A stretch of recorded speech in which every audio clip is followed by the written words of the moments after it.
and welcome to this summer shred series. It is day 2. I've kind of made the working out your calories and macros video, which I'll place in here somewhere, day 1. I think that's probably the first thing to do when it comes to working out what a shred, what losing body fat over the course of time looks like.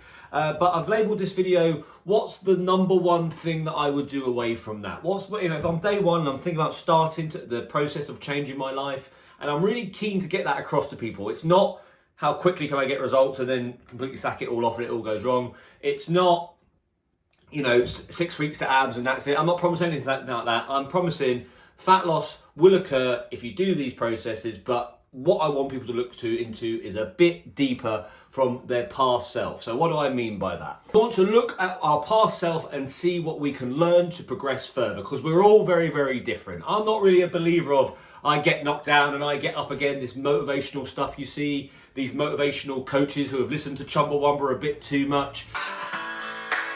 I get knocked down, but I get up again. The idea is that, yes, we have probably not been able to achieve things in the past for one reason or another. So yes, when we get knocked down, stay down and find out what went wrong. So when we stand up, we are stronger. Let's look at certain trends. And that's going to vary from person to person. But there are a few basics that I think lots of people get wrong. And there's lots of clues as to why it gets wrong. And I'll touch on that in a second.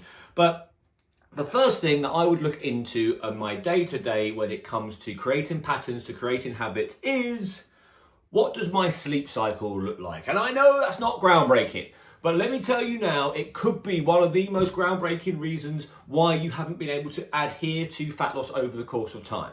The body likes predictability. It likes knowing what's coming. It likes knowing when sleep is coming, and it likes to know when food is coming. And the circadian rhythm is our sleep clock. And if we can create predictability through that, and the reason why I know so many people don't do that is because places like Starbucks and Costa Coffee are thriving, okay?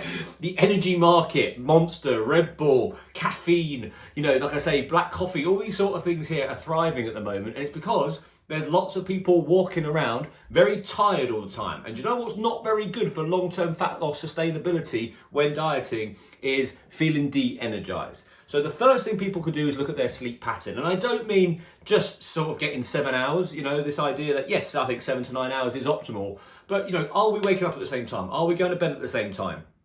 I'm not saying you have to live like a monk, okay? I'm not saying that you can't do anything ever. But in general, 80, 90% of our week, are we getting the patterns right? Now, this is multi-layered, okay? Yes, energy levels. Yes, the body likes sustainability when it comes to its circadian rhythm. By the way, the circadian rhythm is not just sleep. It works with hunger levels as well. If we can get predictability into our meals rather than just snacking all the time, the body likes food. It likes to know food is coming, as I say. So we can get predictability in our meals. That's far more sustainable long-term than just snacking as and when we feel like it and hoping for the best. Yes, calories, there is an element that if you're in a calorie deficit, you will lose body fat. You need to fuel yourself with the right nutrient-dense food, protein, vitamins and minerals, water, fiber, but there is an element of quality. There is an element of that you can make things easier for you by doing the right things, and certainly having predictability to your meals as much as possible. Again, I appreciate it can't always be the case, okay?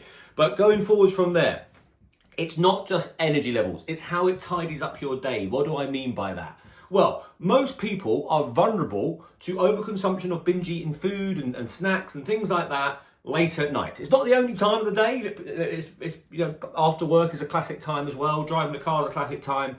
But people tend to do it more so late at night. So if we can create a bit of discipline around time, and time is one of the best things to have discipline with because it is guaranteed each day, okay? So if we can create, not saying that, you're just not allowed to eat after 8 o'clock, but if we can kind of say, look, 2 hours before bed, I'm going to limit my food intake so I can get a better quality sleep so my digestive system isn't working overtime. Well, you've shortened your window, haven't you? You have created a window there which allows you to adhere to a deficit because you're using time to your advantage. And that means that your digestive system is not working overtime, which means your sleep quality is going to get better, which means you wake up earlier in the morning, which means that you've maybe got time to exercise then. I'll talk about exercise and when to exercise in a later video. But you're waking up earlier. Suddenly you're not stuck in traffic going to work. Suddenly you're not getting to work late and stressed out. Suddenly that, whatever it is, croissant's not so interesting at 10:30 in the morning. Suddenly we're not having a calorie dense lunch to make up the fact that we're stressed out, tired, de-energized, etc. It takes you out of a very vicious cycle and puts you into a very virtuous cycle just by planning your sleep accordingly. It's not just the 7 to 9 hours. It's what it does to your evening. It's what it does to your morning. You have control of your day. And that is really a progressive approach towards fat loss. Let me reverse cycle. Let me reverse it the other way around.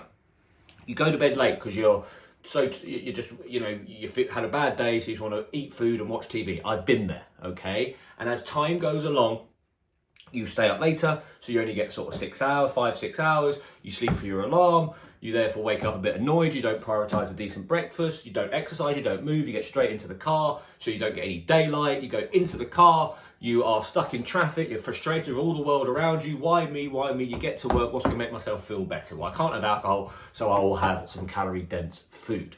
And then suddenly, you've had a croissant and whatever else you get at that sort of time, and you go into lunchtime with no protein, so suddenly we're feeling more energized, we're not full, snack. Going into evening, you've had a ham sandwich as your protein, and you're going into the evening on 20 grams of protein and hardly any fibre, suddenly you've got a big problem. Vicious circle. And then that is a very stressful situation. Gets to Friday, suddenly a can of alcohol, let's go and get wrecked, more calories, feel hungover the next day, get that Domino's pizza, back to work Monday, the cycle starts again. I've generalised a lot there, right? But I've been there, okay? So how can you snap out of it? Getting your sleep quality right, feeling energized, going into the day where you're not rushing, you've got control, it's only going to help, okay? It's not going to solve everything. It's not even going to guarantee fat loss if you just completely ignore everything else, but it's a great foundation. It's a great pillar to your day. I have done a summer shred every single year, bar one. I didn't do 2020 because it was all over the place, lockdown and all that. But from 2017 to 2024, I've got into shape like this, and it is through things like looking at my day, looking at my habits, learning from what I've done wrong in the past, and what I can guarantee you now, Harry, between the age of sort of 18 and 27, was not prioritizing his sleep, was always running late for work, and therefore was consuming more food over the course of the day, and that will help you no end. There's more to come, of course there is. We've got 49 episodes to do. That's day 2. But as I said, once I've worked out my calories and my macros and my protein, the first thing I'd look at in my day is what does my sleep quality look like and how can I improve it with my bedtime and the time I wake up to create predictability to my day.